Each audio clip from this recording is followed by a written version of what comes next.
Alright, so to remove the bracket, you have two 14mm bolts right here. You have one ring C where I took it out, and then there's one exactly right above it.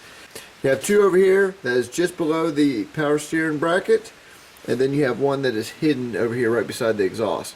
So once you get all five of those removed, your bracket comes out of the way. Let me show you. Now the bracket's been removed. As you see, you have full access to your actual timing belt, water pump, and everything else you need to change.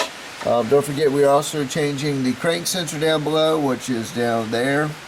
And as you see all the oil down below, we have a front main seal that's got to be changed out.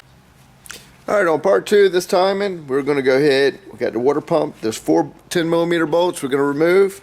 You're going to have to put the gasket in yourself. It comes out of a giant O-ring. Just kind of wiggle it in, push it in, make sure it stays. So that way we know put it up, it pinches it, and have to redo all this work. So we're going to go get the old water pump out. I drained off the antifreeze into my catch can. So let's get the old water pump out, get that started. Then we're going to go and set the timing and get the new belt on. Now on this you also have three long bolts and one shorter bolt. Once you get all the bolts out, you pretty much just can reach down here and grab it right on out. And this is the old one. So we got the new one to go back in. Pretty much putting the new one back in is simple and easy. Just come right up in here, right behind that, and right about like that.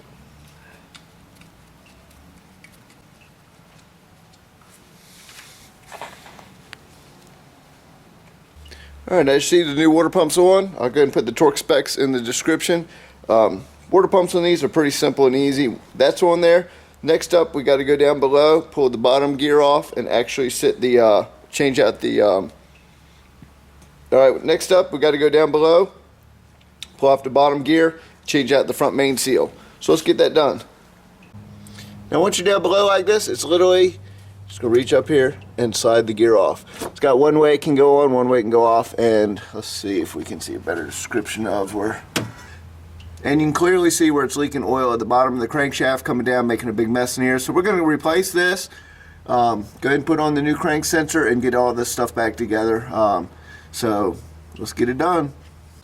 Now to get it out, I pretty much took a flathead screwdriver, went in beside the crankshaft, pushed in, and pried out.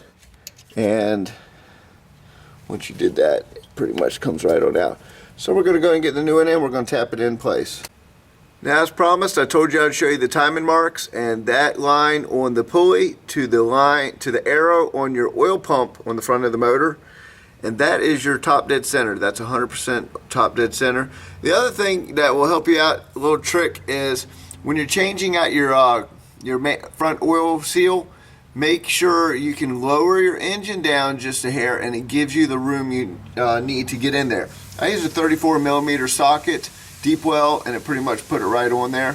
So now that the timing's all set down below, let me show you back up top again real quick. It says up on top right here, it needs to be in the 12 o'clock position, straight up and down. And then where the marks are on the side, that's one right there. Let me show you, let me zoom in. That's one on that side, and that's one on that side. They need to be on a parallel plane to the head. So if you need to use a square, put it up in there and kind of guess it that way. But this is all set and ready to go, so it's time to go ahead and get the timing belt back on. Now I'm going to show you how to put it on. Now, one thing that I can't show you is the bottom, the crankshaft, and the top at the same time. But what you want to pretty much do is get around the crankshaft first. So we'll go ahead and get that set up. Reach down here, put that in there. Alright. Once that's in place, you know it's tight, you're going to come up around the tensioner, come back down around, and they want you to do it in a counterclockwise direction. Then you want to go ahead and get around the actual water pump and start coming up to your timing. So, and just start working it on from there. A lot of times once I know everything's lined up, I'll actually use a smaller screwdriver just to help get it started. Come down to the next one. You want to do this careful, you don't want to mess anything up. Start working this thing on here.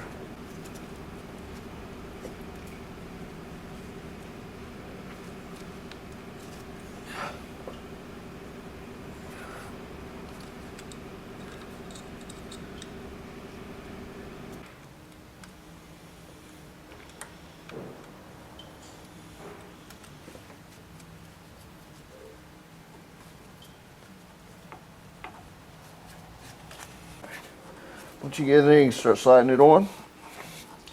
One at a time. Then recheck all your time marks.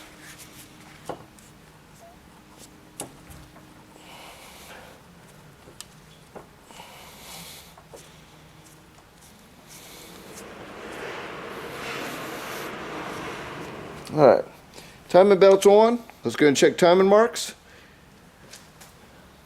Everything up top looks good, so we're going to go down below and check below. Now once you see the upper is like that, that timing is sit up top. So I came down below and checked my timing marks down here, and as you can barely see, the little black dot in the back is, or the black arrow in the back and the line, they're marked up. Yeah, as you can barely see right here, the pulley mark and the little black arrow in the back is actually lined up. It's got a little bit of a different angle down here, but it actually lines up pretty good. So it's time to go ahead and we're going to hand rotate this and make sure everything's fine. Now, if on your bottom cover, I should have showed you before I put the harmonic balancer back on, but if you have a broken piece on your cover, you can actually put a little washer in there if you still have a little ear left, and that way it'll hold it in place. So I've already replaced the crank sensor, fixed the bottom cover, so that's back in place where it is.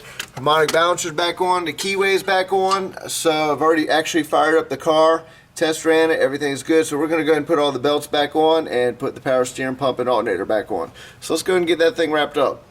Alright, so once you get your power steering pump on, make sure you get your alternator back in there, tighten everything up. Then after that, it's pretty much it's a done deal. So check off your top off your radiator, make sure once it heats up and cools back down, you recheck it and everything. But other than that, this thing's ready to go. Starts up, runs great. Got a little bit of an exhaust leak, but that has nothing to do with the timing belt. So I hope that helps you guys, and I'll catch you on the next one. 11:59 videos out.